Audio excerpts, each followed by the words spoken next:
To begin, open the Facebook app on your phone. Then tap the three-line menu icon in the top right corner of the screen. Next, tap the gear icon next to the search icon to open settings. Swipe up to scroll down, and go to the section called Audience and Visibility. Now tap on Followers and Public Content. Here, you will see an option called Who can see your followers on your profile. Tap on it. The option is currently set to Friends, which means your friends can see your followers on your profile.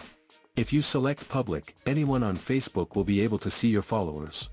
And if you select Only Me, only you will be able to see your followers on your profile. Finally, tap the Save button to apply the changes. Your followers list will be hidden from others on Facebook right away. People can still follow you, but they won't be able to see who your followers are. So that's how you can hide your followers list from everyone on Facebook.